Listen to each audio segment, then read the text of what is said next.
আচ্ছা কোনছে আল্লাহ বড় না মানুষ বড়? ধরো গাদা, তুই কার হাতে কার জোড়া দেশ? কুড়ায় আল্লাহ আর কুড়ায় মানুষ। যেটা কবার কইছে ওইটা কন। আল্লাহ বড় না মানুষ বড়? আল্লাহই তো বড়। আল্লাহ বড়, তাহলে আল্লাহর কথা না হইনা মানুষের কথা শুনেন কে? কি কইতাছস?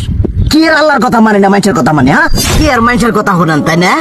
আমনে যে ওদিনকে ডায়াবেটিসের রোগ নিয়ে যে হাসপাতালে গেলেন, ডাক্তার আপনার কত কিছু খাবার না করলো, সব কিছু না খাই এখন চলতেছেন, তাহলে আল্লাহ যে আপনারে কইছে যে হারাম খাবার না, সুদ খাবার না, কই আপনি তো কাম কাজ বাদ দিয়ে এলাকার মধ্যে টাকা পয়সা না গায়ে খালি ওইলে দিয়েই খান, নিজেরা টিয়াও হালাল ভাবে কামাই করেন না, ওই সুদও তো না কটা টিয়া করে লাভ আহে ওইলে দিয়ে দিয়ে চলে না, পেটা বড় বানাইছেন।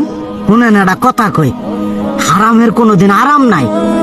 হালাল পথে রুজি রোজগার করেন, প্রয়োজনে এড়া বেলা কম খায়েন, তাও শরীর পিণ্ডও ভালো থাকবো, কোনো রোগ বেদও হবো না, আরামও পাবেন, আল্লাহও খুশি থাকবো। তুই আমার এইভাবে বুঝাবি আগে কইলি না কে?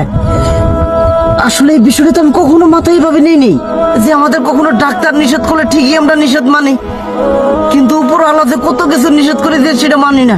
আর এই যে হারাম পথে টিয়া পয়সা কামাই করতেছেন, শরীরের মধ্যে দুনিয়া রোগ বেত হয়েছে, দেখা যাইতেছে যা টিয়া হারাম পথে কামাই করতেছেন তার তো বেশি টিয়া মনে করেন জ্বলে যাইতেছে গা বেশি। আজকের পর থেকে আমি আর এই হারাম সুদ খামো না, আমি হালাল পথে চলবো, হালাল টাকা পয়সা ইনকাম করবো।